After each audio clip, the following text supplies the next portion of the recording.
其实很不喜欢录最后一期。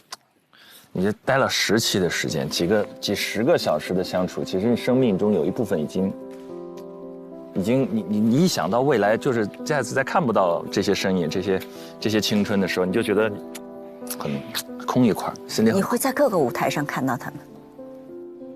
希望尽快，那取决于我们要多给他们要点 offer 啊。来吧，终极面试环节，同一个场地。同样的椅子，各位还记不记得第一次见到他们的样子？对谁的印象最深刻？觉得谁的变化最大？脱胎换骨，焕彩新生。哎，我觉得雨佳的变化真的是我看到的那种最大的一个变化。首先呢，像他第一次面试的时候，他其实是带有那种，就是那种学校里刚出来的好学生是那种感觉。然后我在这个过程中，我就是要展现。一路高歌猛进的那种状态，但是他这一次回来的时候，他好像很快的去找到了自己的一个节奏，同时又没有丢失到他当时很宝贵的那个东西。我们经常说被社会毒打之后，你很容易失去自我，但他没有，他把那个宝贵的东西保留下来的同时，他有了更多节奏上的一个改变，有了更多他之前不曾拥有的那些东西。我觉得这个真的是很宝贵的一个东西。我提到雨佳，我第一次印象里他像一把兵器，对，他像一杆矛，锋芒锐利，来就是战斗的，厮杀拼搏，第一，战无不胜。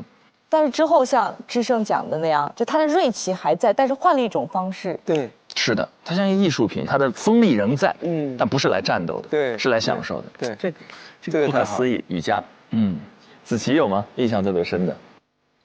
我觉得变化最大的也是雨佳吧。因为当他说出他可以接受自己不是第一的时候，这个内心的转变还是非常大的。因为我觉得他最开始也是被这个第一束缚住嘛，事真第一，但是他愿意去接受自己去残破的花瓶的时候，我觉得那种豁达的感觉会让他更加的厉害。我想表达一下我对庞征的欣赏，因为我前几期没有来，然后没有机会表达我对实习生的感受。我还挺欣赏庞征的，因为尤其他最后说的，他说先做，别再那个给自己先太多的阻碍，然后先做到别人阻止你为止。这句话不是张春老师的金句吗？他刚刚讲了他在采访张春的那个，所以我觉得就其实跟他的个人经历，我觉得也。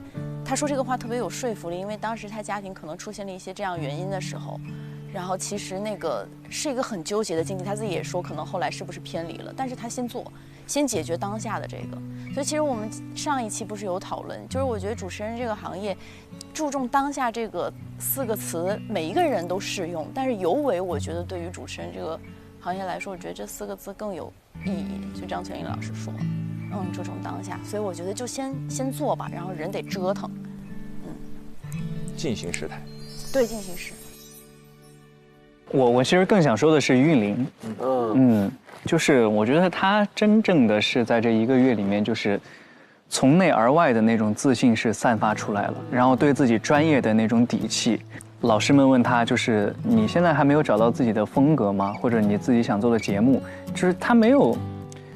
去为了，因为这是一个终极面试，是一个非常重要的一个机会，是。但是他非常遵从自己的内心，然后非常淡然地说出了，我还年轻，我还有时间，我还在去寻找，还在去我所适合的，然后还有我想尝试的，还有很多的未知的东西在等着我。我觉得那是一种真正对自己自信的表现，所以我就觉得他就是每个人其实在这个节目里面都收获到了。比 offer 更重要的那个东西是，所以说我也很就是期待韵玲在之后成为一个真正就是像她说的那样找到自己风格的那个能够不被替代、独一无二的主持人王韵玲。她一定会的，那个萌芽已经在生长了。全玲老师。我其实刚才在看他们终极面试的时候，脑子里一直在闪回。你知道雨佳特别像24岁的我，特别像，也是利剑出鞘，锋芒毕露，太像。就我几乎能够，对倒退20几年，回到24岁的我的样子。对我想了一下，我大概得东碰西撞，得到26、7岁的时候，才想明白他花这30天想明白的事情。就是你会发现说，人生不要那么着急的到处找第1名，因为如果这事儿是你热爱的，你要做很久的，你可以慢慢来，然后你可以只做一点一点你可以掌控的进步。所以他说，哎，我承认我觉得那个 offer 可以给庞征，因为他真的很强，但是我想把第2个机会留给1年之后的自己。特别酷，这个说的特别好。所以我们真的只有1个 offer 吗？一会儿有机会，有机会，一会儿。我们其实是隔着屏幕在看，这鲁豫老师亲身的跟他们相处了30天的时间，然后同时现在也感受了我们观察室的视角。在您的整个印象当中，变化最大的会是谁？他们在生活当中都是非常符合他们这个年龄该有的样子，就是青春洋溢，可能真的就不在乎那些外界的评价。但是当每一个人被摆在了一个比赛当中，被摆在人生的竞技场当中的话，我想没有人会不在意。我个人觉得人生特别大的一个成长，就你意识到你不是世界的中心，你不是第一，你不是最漂亮的、最可爱的、最聪明的那一个，那是人生特别大的一个成长。我想可能这样的比赛，就把8个最优秀的小孩放到一起的时候，他们每个人内心都会在某个时刻崩溃一下，会发现哦天哪，我这次比赛不是最好的，但是这是必须的。所以能够看到这30天的每个人的速成，然后就是30天之后，每个人其实都变得更自信了。自信太重要了，我觉得做主持人，我们得有一种盲目的自信，就是我不能告诉你此刻我为什么好，但我就是好。Trust me。就是你相信有一天你会发现，哦，它就是好。就最后鲁豫老师说那点确实动人，就是这是个比赛。我们有好多节目是用比赛的形式来展开。我们之前探讨过这件事，包括脱口秀节目，包括很多节目，他没办法，这是节目，但同时这也是人生。如果是节目永远有个第一，但人生每个人都是唯一。如果他们终于有一天意识到自己唯一的那一刻闪耀的那一刻，幻彩新生，而且他们即将走到我们的身边。我们来看看，要来了。第1 offer 要发给谁？第2到底有几个 offer？第3我们到底的大礼包还是什么？最后一段 VCR 结束了，接下来的时间，那就别等了吧，别等了，好不好？下面让我们掌声欢迎本季全部实习生及带教入场。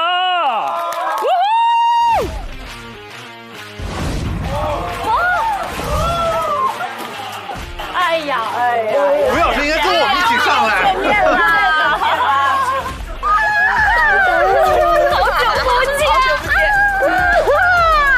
终于见上了。不行，网友见面，你好。陈晨姐，吴老师好，家庭地位很高。彼此。哇，终于见到真人了！哎，怎么有点紧张？怎么有点紧张呢？哎呦，我们两个在干嘛呀？有点害羞的呢。其实根本没人理我们。俩小孩，小亮老师好，小亮老师。听到我要拜你为师的时候，我们还不知道。小何老师好，白老师好。粉丝来了，我是你粉丝，二搭了，会来这我。对呀，终于有见老开心了，啥时候3打呀？可以，就等您了。就一直看你。我也在等上海台的奥克。完了，陈明老师，这么给我，您的建议我都听了。对，介意，没有，但是喜欢，听心里了，太感谢了。哎呀，庞青老师，我太喜欢你了，许志成老师，太喜欢你了。哎呀，一家，志胜老师，你夸了一季了。等我爆发了，我看见了。特别期待他俩握手短路。哪个？对，同宿舍的这2位。我们两个说啥？天哪！哎呀，又夸我了，不容易，后边这个感觉太奇妙。好神奇，他俩。天哪，这个演播室能坐这么多人，欢迎，好开心。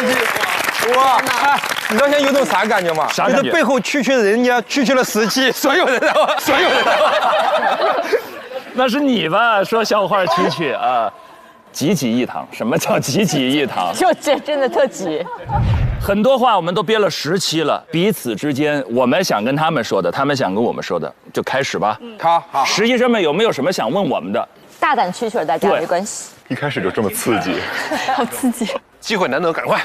我就先吧。来，哎呀，我其实想问陈明老师和全林老师一个问题，就是从课题1看到课题8，对我的初印象是什么样子的？然后后来有没有一些什么变化？初印象，扇子舞跳得好。全林老师初印象和变化。第一个课题特别强，后面想多了。就是你每一个课题做的时候，对自己的要求，对这个课题的想法都多，你要学会做减法。但这些都不影响你的优秀和光芒，非常非常精彩，非常杰出，啊，不必自我怀疑。谢谢老师。智胜，你一会儿大声蛐蛐啊！你看他们俩就是这样。你俩不要开私聊，公放行吗？不是开小窗口啊。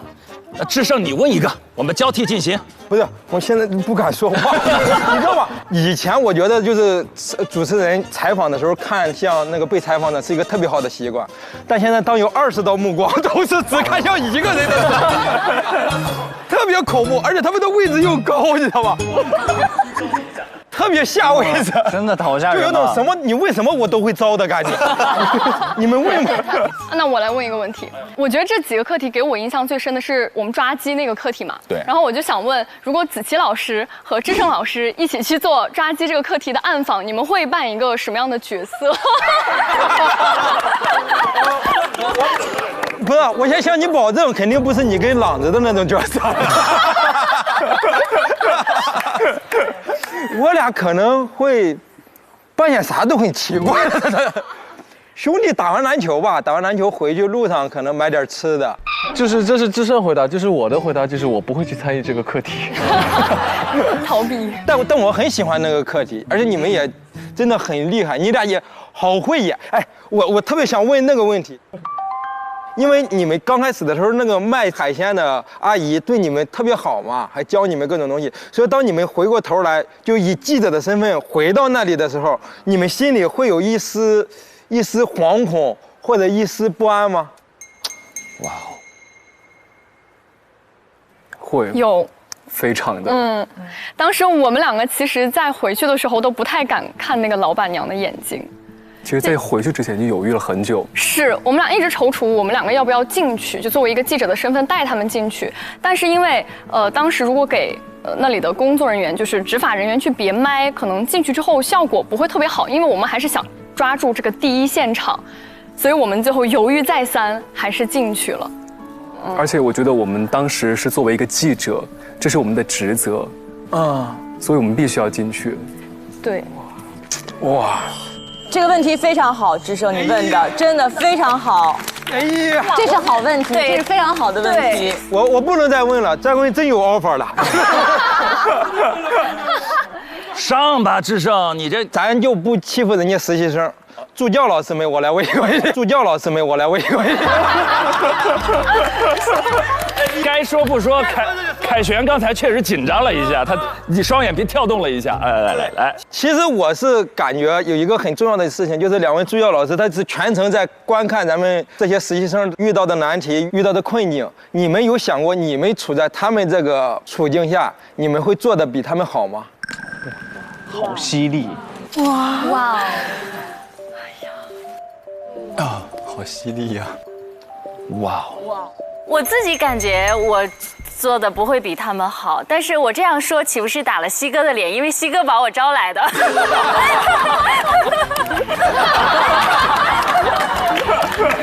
其实刚刚那个问题，我们俩私下有讨论过，我们俩也会私下交流，就说，哎，我们会选哪个选题，我们会怎么去做，不能说做得更好或者是更不好，反而是在过程当中，其实是我们跟实习生是感觉是互相学习的一个过程，因为其实他们的很多视角思维，比如说朗子在课题当中想到的，比如说扫腿舞，就是这种紧跟时事的互联网思维，以及佳宁在选题的考核过程当中，我也遇到同样的问题，就是可能一开始会比较板正，怎么样在综艺娱乐节目当中放得更开，感觉是互相学习的一个过程。当然，如果我们俩今天也是实习生，一起站上这个考试现场，我相信我们俩也有来自 SMG 的底气。哎呀，当仁不让，当仁不让。西哥刚才回头了，那表情是你们就算不相信你，你还不相信我啊？我招进来的就是要相信我，我招进来的。对，西哥真的，我不止一次在节目里表达过，我说西哥真的是一个很好的 HR， 你知道吗？我想问个问题，就是节目播到现在为止，你们除了 SMG 之外，有收到过来自别的平台邀请的，请举手。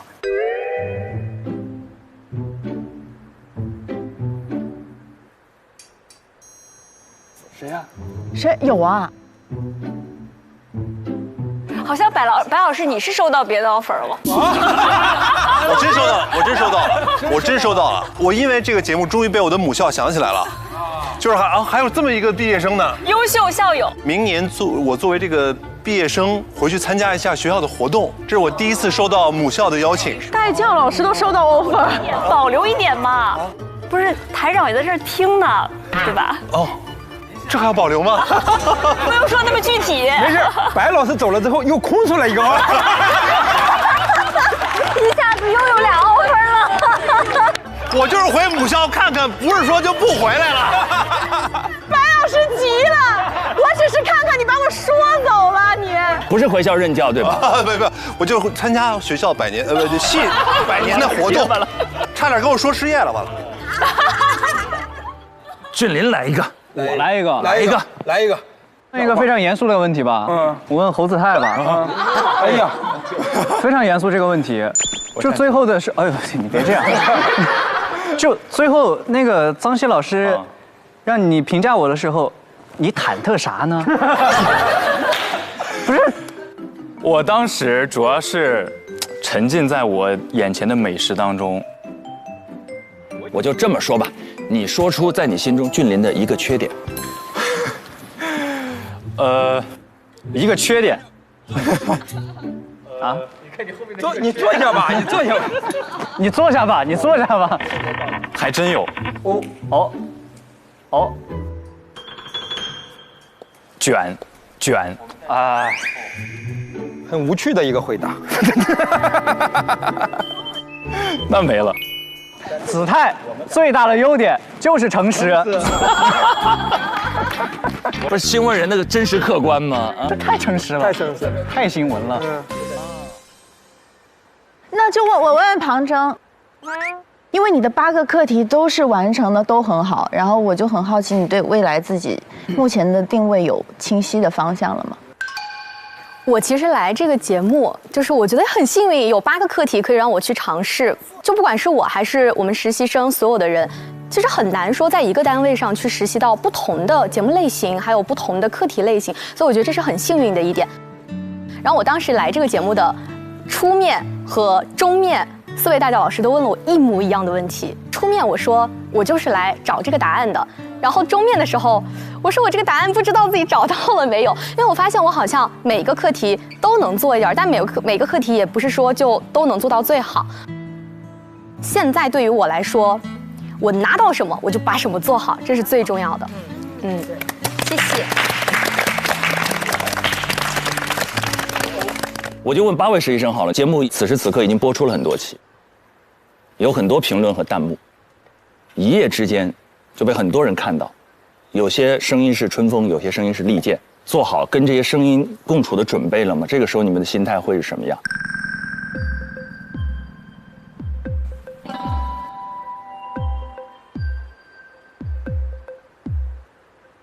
哎呀，还得是大学老师，一下子把几个人全问沉默。哎，王玉刚刚，王玉是不是刚才举手？我不确定，我看到啊，那我就说一说吧。对，王玉可能刚打了个哈欠。我哥来都来了。这样吧，那我就说说，其实我在面对这些评论啊、评价的时候，我也是一直去直面的。那我可能觉得这些评价好像是我们人生的新的课题，因为我们在这个实习的阶段，我们有8个课题要做，然后我们会遇到非常直接的答案，非常直接的是或不是的回答。但是好像我们在面对评论的时候，面对各种各样声音的时候，我们是在做整个人生的课题，它可能不是这一段时间，可能未来我们一辈子都会遇到这样的声音。那么我们还是要有着非常非常好的态度去完成这些课题。其实，在面对评论的过程当中，自己去解答的过程，我觉得也是在完成课题的过程。然后我呢，我有信心把这个课题做好，我有信心在人生的课题里面对这些各种各样的评论，然后遇到更好的自己。对，厉害，玉哥还是玉哥。玉哥太可爱了。他受不了了，他受不了了。不行。他受不了了，我受不了这么多正经人在这个，太正经了，朋友们，再松弛一点，再松弛一点。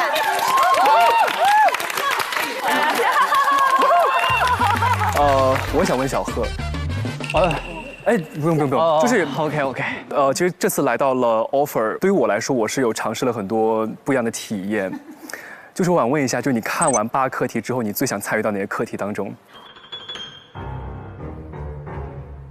我自己啊，我其实特别想去那个人工智能大会。我觉得那个太有意思了，而且我其实很少有这种外景主持的机会，所以说这种尝试对于我来说也是一次很新的体验。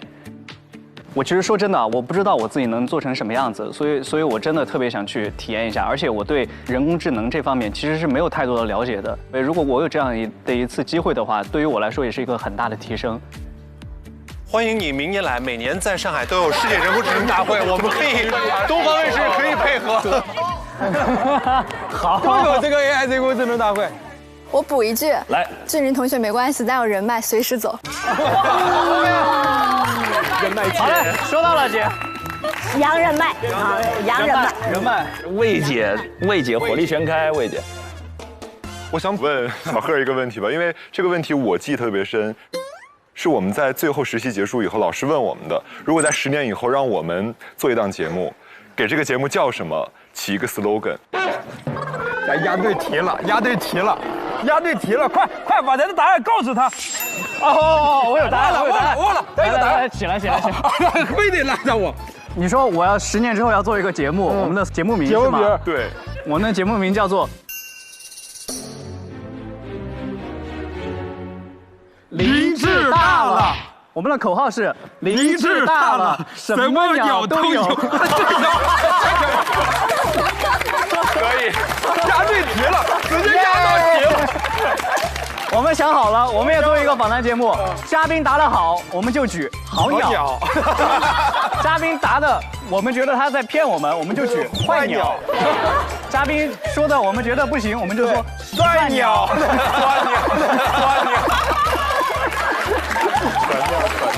我跟他们说，他们那节目请不到嘉宾，因为来了都是鸟。鸟人汇聚啊。